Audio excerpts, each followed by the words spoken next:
আজ আমার lazy day, বাড়িতেও তেমন কিছু নেই, আর থাকলেও হয়তো বানাতাম না। ওই যে বললাম না, লেজি ডে। তাই এত তাড়াতাড়ি একটা সবজি আছে যাকে বেশি তোয়াজ করতে হয় না, সেটা হলো আলু। আমি ইপসিতা, দ্য হানি কিচেনে আপনাদের অনেক স্বাগত।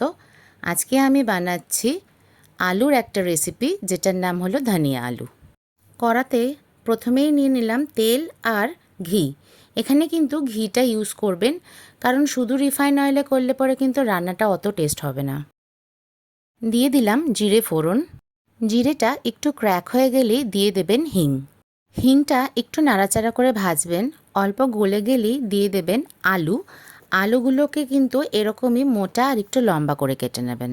দিয়ে দেবেন সামান্য হলুদ। হলুদ কিন্তু না দিলেও চলে, আমি একটু কালারের জন্য হলুদটা ইউজ করলাম। এখনই দিয়ে দেবেন ধনে গুঁড়ো।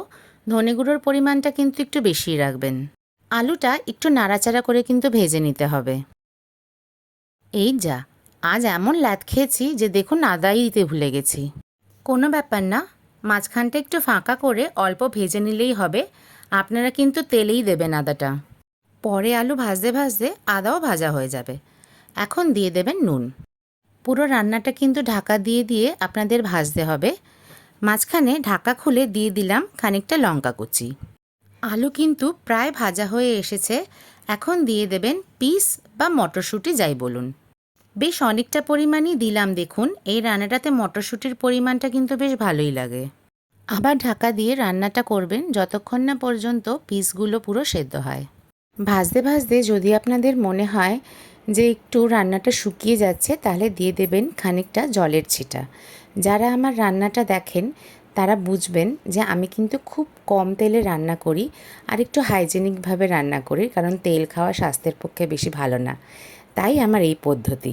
আলু আর মটরশুঁটি যখন সেদ্ধ হয়ে যাবে, তখন দিয়ে দেবেন আবার অনেকটা পরিমাণে ধনেপাতা। এখন নুনটা কিন্তু আবার চেক করে নেবেন, দরকার পড়লে আবার নুন দেবেন। ধনেপাতা, ধনে আর হিং, তার সাথে আবার ঘি, সব মিলিয়ে মিশিয়ে এক অসাধারণ গন্ধ বেরোচ্ছে। আমার রান্নাটা ভালো লাগলে সাবস্ক্রাইব আর কমেন্ট কিন্তু আশা করলাম।